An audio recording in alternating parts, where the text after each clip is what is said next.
show you how to upcycle an old pair of shorts. So get your stitch rippers out because I'm gonna show you how to turn this old baggy pair of men's shorts into a fun and cute jacket. And I'm gonna show you how to implement Sashiko style stitching with a sewing machine to help reinforce these areas that are threadbare. Start by removing the zipper on both sides and stitch ripping up the crotch seam. You may need to unpick the waistband to get that zipper all the way out if you want to preserve the zipper for another project. You may also need to remove the button depending on how your zipper placket and waistband are sewn together. Another option you have is you can cut the zipper placket sideways and use a portion of the zipper placket as an extension of the waistband. You can either throw out or save the zipper for another project. We won't be needing it for this one. If your shorts or pants are torn like this one, stitch rip to the end of where your tear is and we'll go from there. But if yours are not ripped, just stitch rip to the crotch seam and go from there with your measurements. And then remove as much of the thread as you can. Once you have all the threads removed, grab a really sharp pair of scissors, cut around all the tears, and try to make it as curved and nice as possible because that is going to be your new neckline. Next, we're going to measure for the neckline.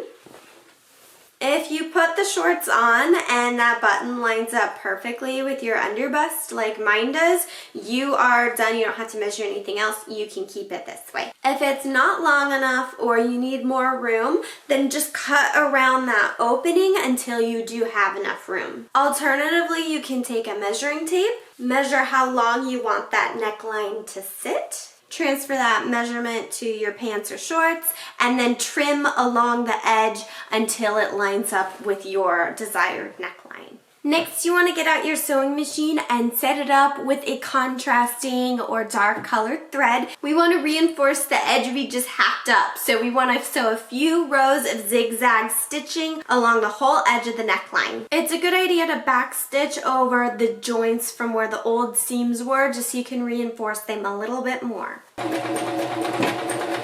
Sew a few extra layers of zigzag and straight stitching around the portion that's going to be sitting on your neck, especially if your shorts are threadbare like this pair. We're going to implement the idea of Sashiko style stitching, which is a traditional Japanese style of mending clothing where you sew several rows of stitches close together to reinforce a patch or threadbare fabric. So we're going to use our machines for that. You can use a zigzag stitch, you can use a straight stitch, or you can try something fun and try out some of those weird stitches on your sewing machine that you never use. We're going to sew several rows of stitches about 1 to 2 inches into the fabric.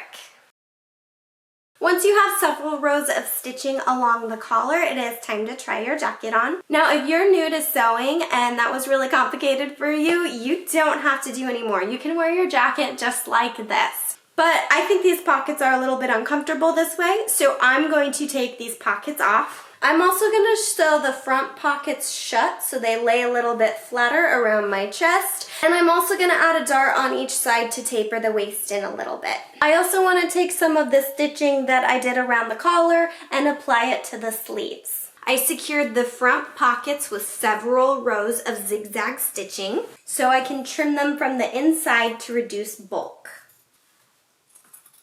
I also stitched the back pockets closed from the inside so I can trim these to reduce bulk as well. For the waistband dart, I am folding the jacket in half at the waistband. I'm sewing about 1.5 inches in. You can always have somebody pin a dart on your back if you want a more precise measurement. I also secured the dart with extra stitching. At this point, I'm almost done. I'm just going to add a little extra decorative stitching on the sleeves. I finished one sleeve with more rows of stitching going from the shoulder to the sleeve and less rows of stitching around the hem. And I finished the other sleeve with fewer rows of stitching going from the shoulder to the hem and more rows of stitching around the hem itself. These extra rows of Sashiko style stitching along the sleeves will help reinforce the threadbare fabric. And I think I'm done with this. Let's put it on.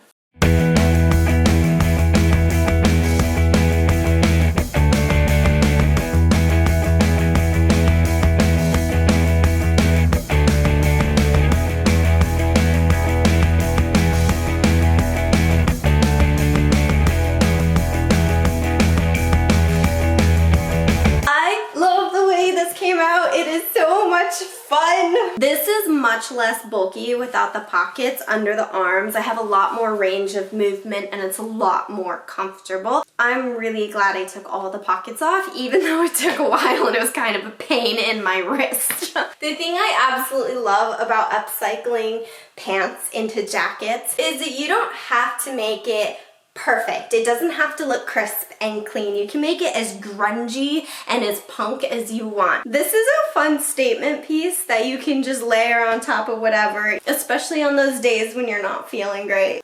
And I guess you could even add shoulder pads if you wanted like a more extreme look.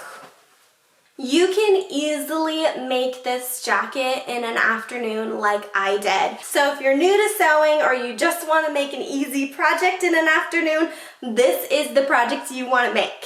If you made this jacket out of a pair of baggy pants, let me know. Leave a comment. I want to know how it turned out. And if you want more upcycled content, I'm going to make a ton in the future because I have a ton of stuff that I need to make something else out of. So hit that subscribe button, and when I post a new video, you will get an update. Thanks for watching my video. I'll see you next time.